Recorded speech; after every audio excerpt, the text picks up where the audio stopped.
Hey guys, welcome back to this channel and thanks for tuning in. Hopefully you guys are doing well in this pandemic situation. Now today is going to be very exciting because I'll be sharing with you behind the scene how I make the shot for the coffee bureau. But before we begin, let's have a look at the bureau itself. Let's go! Shh.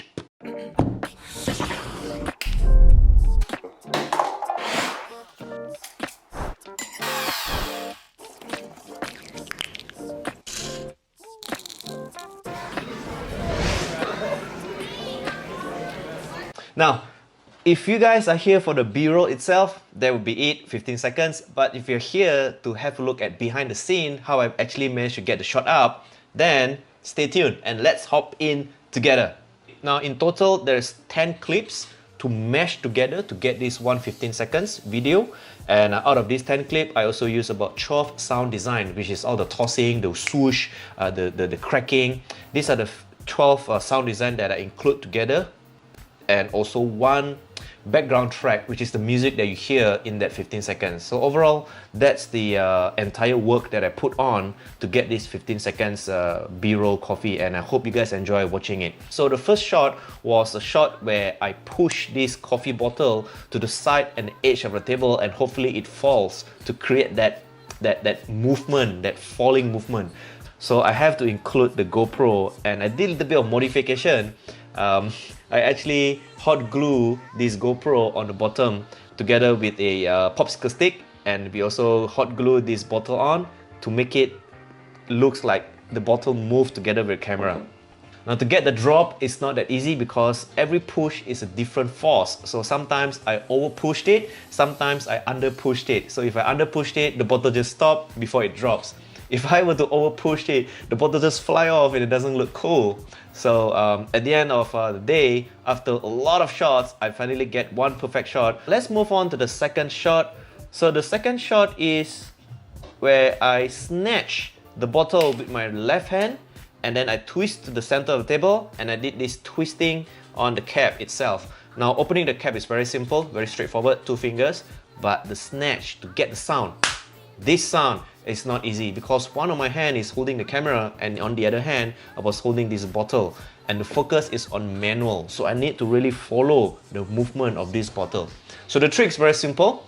One hand on the camera, so imagine this was the camera, alright, and then this was the bottle, so I was standing and I just throw the bottle up and then I catch the bottle back with a snap sound like that, and then I move to the center of the table, and that's when I did that cap opening stunt. Okay, let's take a look at the third shot. Now the third shot involved the cup. So this is also one of the toughest shots because in order to get this cup bounce from the table and stand up like that, it's not that easy because every time when it bounces, it sort of stand up the other way around. So we couldn't get it to stand like that. So it took us about 60 to 70 throws just to get that one shot. After a couple of tries, about 60 to 70 tries, we finally got one that the cup just stood up and then it has this slow movement of stabilizing. So that was a perfect one. So let's move forward to the next one, which is shot number 4. Now shot number 4, it looks very easy, but to get it done is quite tricky because I wanted to have this transition where the cup was actually moving before it gets stabilized, and the moment I got the final shot, well, it was perfect. It was perfect. So moving forward to shot number 1, 2, 3, 4, shot number 5. So shot number 5 is pretty much very straightforward. It's actually a zoom in of a clip where we actually put the coffee and the sugar in together to the cup. So that's pretty much very simple actually. Now, shot number 6, it involves the mixer. So we only have one shot because if we got it wrong, we gotta change the cup, we gotta put in new coffee and sugar and water, and then we gotta wash the mixer itself. So it's a lot of work. So we have only one shot and we got it in one shot. One shot and one take and we got it. And this shot involves a very close up, and then we mix the coffee to get that frothy texture from the coffee itself. That's what I wanted, and I got it in the first take. Was very happy and delighted with it. Yeah, very happy with it. Okay, so let's take a look at the next shot. Shot number 7. Shot number 7 is pretty much very straightforward. It's actually a pouring of a milk onto a transparent cup. So we got a couple of shots, and I thought this was the best one. That the angle is from the side and it looks it looks okay. It's about 0.9 seconds, so it doesn't need to be very complicated. So we're done with this, and let's move on with the next shot, which is shot number 1, 2, 3, 4, 5, 6, 7, 8. Shot number 8. Now, shot number 8 is the screen where we use a black color spoon to smoothen out the frothy Nescafe or frothy coffee on the top of the cup. So the sound design was pretty interesting. We had to create that I don't know what kind of name you call this. This one? Yeah. So the cream itself, it has no sound at all, but to create the sound on post, take a bit of challenge, but we did it. Okay, let's take a look at the next shot, which is shot number 9, I think. 2, 4, 6, 8. Yeah, shot number 9.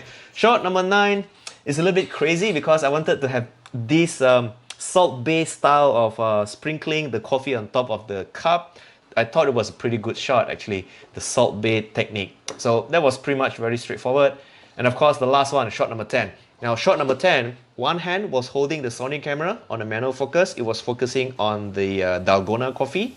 And then the other hand was just picking up the coffee cup, and then after that, instantly zoom in to the coffee bottle over here. So it has to be the right distance so that everything is in focus, to make sure that the Nescafe logo is captured, and to give that feeling of, hey, this is Nescafe and you can make dalgona coffee out of Nescafe.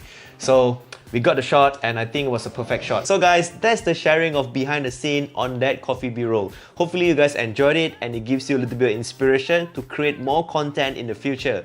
Now, you may have noticed that there is no color grading or picture profile used in that shot. The reason being is because I have no idea how to use it. I'm yet to learn from all the gurus out there in YouTube, for example, Peter McKinnon or Peter Lindgren. We have a lot of things to learn from them. But I was quite hesitant to start, and the reason being is because I don't have the proper tool and the proper knowledge to create as beautiful of a B-roll like all the gurus. But we have to start somewhere, and hopefully this is the kickstart of the first B-roll and many yet to come. So hopefully you guys enjoyed this video. If you enjoyed it, give us a thumbs up, click the subscribe, and until then, I'll see you guys on the next episode. Bye bye.